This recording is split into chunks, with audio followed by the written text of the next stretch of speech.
light freeze in some locations. So think about it now.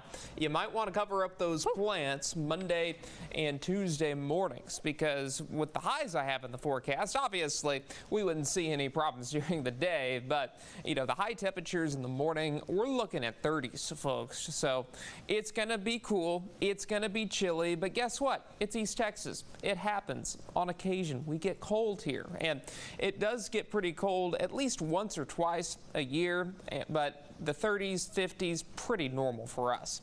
As we take a live look outside, it's been a beautiful day. Really no issues with the weather. Was a bit breezy for my liking on my run this morning, but hey, you got to kind of anticipate that, which we did. Winds have died down now. They're out of the south at 5 miles per hour, and something that's a touch higher today is that humidity. So you will probably feel it when you step outside. And as we look at your temperatures, we are in the 70s. Longview's at 76.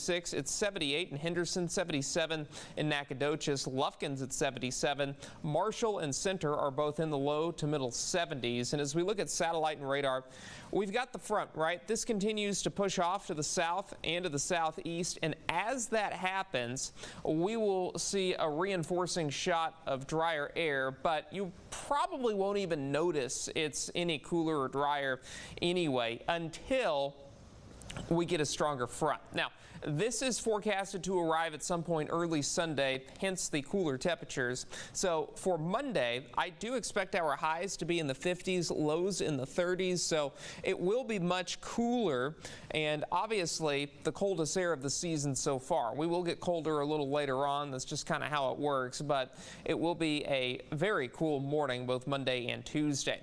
And as we look at the temperature outlook, it's going to remain mild. Temperatures will be at or above normal as we look at November 11th through November 15th. So it's a bit of a seesaw. We go into the valley, highs in the 50s, but by next Wednesday, we're back into the 70s and well into the 70s also.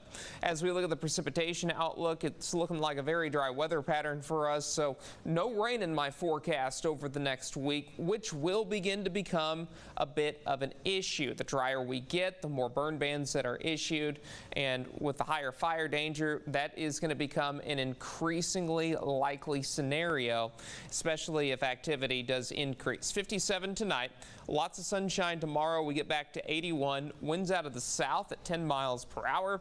And as we look at the next 7 days, we're looking at highs in the 80s the next 3 days. But obviously, yeah, there's a big pothole in the road there Monday and Tuesday.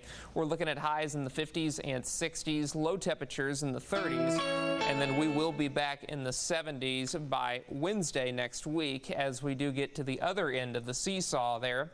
And as we look at Lufkin, Nacogdoches, and Crockett, other than a few passing clouds on Thursday, we will see highs in the 80s through Saturday with a bit of a drop off early next week. Casey.